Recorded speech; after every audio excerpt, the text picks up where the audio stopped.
Hey everybody, thank you so much for tuning in here. We're going to make this video very short and sweet because I could talk forever. There's so many different components to this. But really, the question was, what are the pros and cons of the Disney Vacation Club?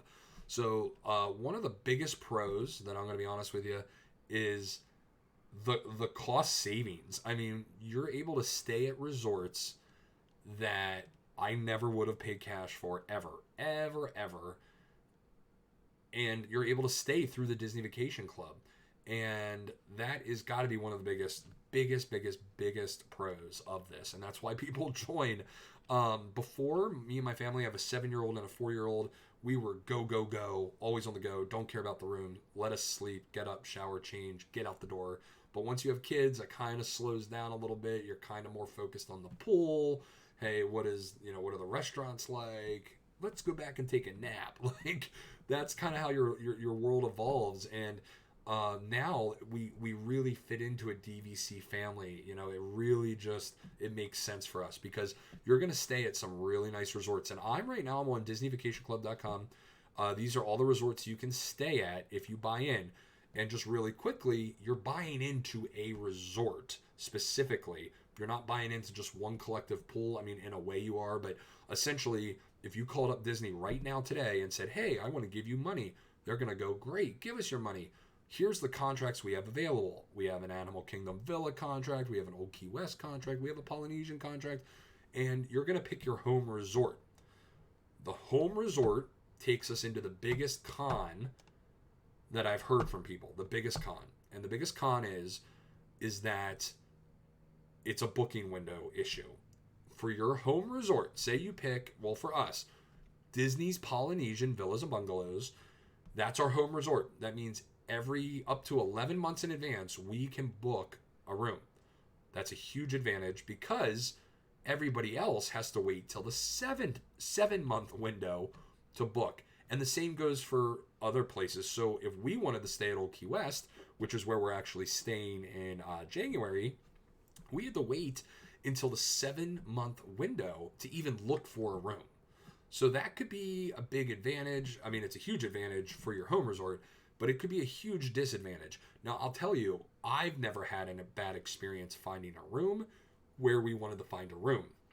A lot of times people are staying at resorts that are just, they're staying, for example, Beach Club and Boardwalk, they're staying there when it's food and wine. Like, get out. You're highly unlikely you're going to find a 7-month window there, but you might. It's I can't say for sure either way, but it's usually around busy times, so you just kind of have to look at that. That's probably one of the biggest cons. Like I said, the pro is the cost. You're going to save so much money because think about this.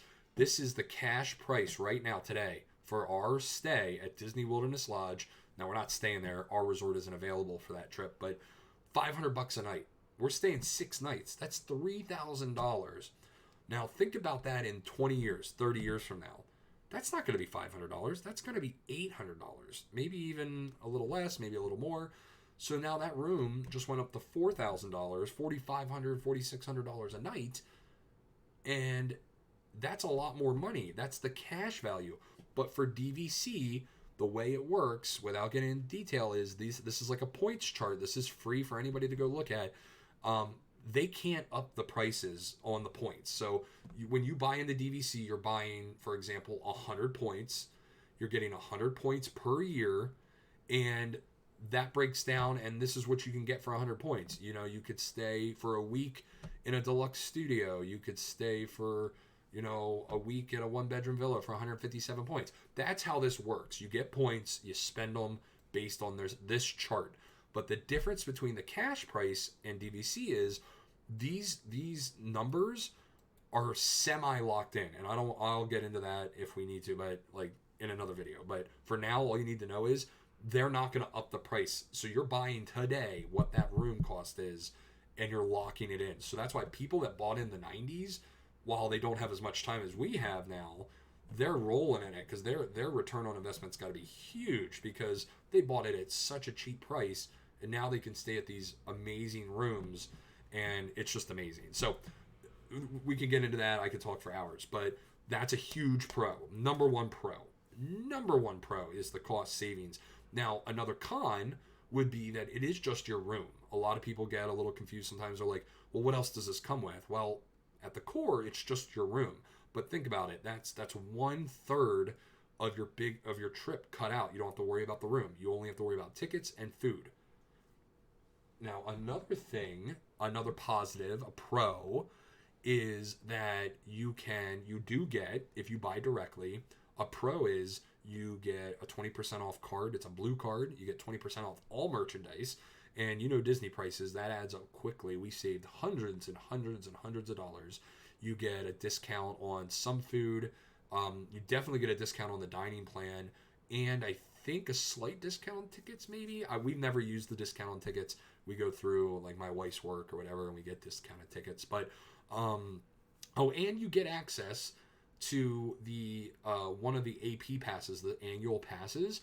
You do get access to be able to purchase one. Normally, they're reserved for just PA, Florida residents. So these are all like little bells and whistles. They're not reasons to buy DVC, but it's like an added bonus, like the discounts and that, you know. There also are lounges, in the Disney parks that you can go hang out in. They're nice, but it's just, again, bells and whistles. So that's really like the big things. You just have to ask yourself, how often do you go? If you go at least once every 3 years, 100% this is worth it. I'll just tell you. And I would say the second thing is, do you care about the room? But I'll be honest, we were the go family. And then, like I said, once we had kids, 7 and 4-year-old right now, we're the go, rest, nap, go family. So it just makes sense, for us. Doesn't mean it's going to make sense for everybody. I've had friends that have bought it. They've already sold it because they're like, well, I guess we don't go that often. But, excuse me. So it's just, that's really what it comes down to. I ask those 2 questions all the time. And there's so much more that goes into it. There's like, how many points should I buy? That's for another conversation. There's also the Disney collection you could use points on, the RCI resorts. Again, all pros. The biggest cons are going to be the booking window, and the last one are the dues. Now, it is a vacation club, aka timeshare. Based on how many points you have and what resort your home resort is, you do have monthly, well, they are monthly, but it's yearly maintenance fees. I'll tell you that right now we own our yearly maintenance fees run about $450 for us, but we have a lower contract because we don't need to stay in 2-bedroom, 3-bedroom villas. Studios and 1-bedrooms are fine for us. So we pay about $450 every January. So you've got to work that into your price, obviously. It's, our investment, our original investment into DVC, the rooms that we've stayed in over the last 5 years, it's already paid off as far as the cash price has now exceeded our DVC investment. So from here on out, we're just looking at $450 plus a year for dues. Now, dues do go up, and sometimes they increase. I think last year ours increased 10 cents a point or something like that. So that was like an extra $10. So it just, those are things to consider too. Some people are like, I have 1,000 points. I'm like, oh my God, that's amazing. But holy crap, how do you pay $8,000 a year in fees? That's nuts. So 1,000 points is ridiculous. The average amount of points that I think most people buy is about 150. And right now, DVC, Disney's requiring that you buy at least 100 to get the full blown, all the extra perks. The blue card, the discounts, and all that. Now, another pro to DVC, and I'll just leave you with this, is there is a resale market where you can go. It's a real estate contract. You own it. It's a deed that you could will onto your family and your kids. You can buy resale. That's a whole nother video, but you could get some deep discounts. But DVC, Disney themselves have kind of crapped on everybody there, and you don't get any of the other benefits. You're basically like an outsider looking in. You're still part of the club, but you're not really. So resale, I have a whole bunch of other thoughts on that, but let's just keep this video under 10 minutes. So those are my pros and cons. I kind of rambled. Sorry if it was too long, but like I said, and I'm sure Melissa and my wife can confirm, I could talk forever about it. So let me know if you have any other questions. Like I said, there's so much more that goes into how this works, how many points you should get, and, tons of resources, right? So, all right, guys, take care. Have a great Friday.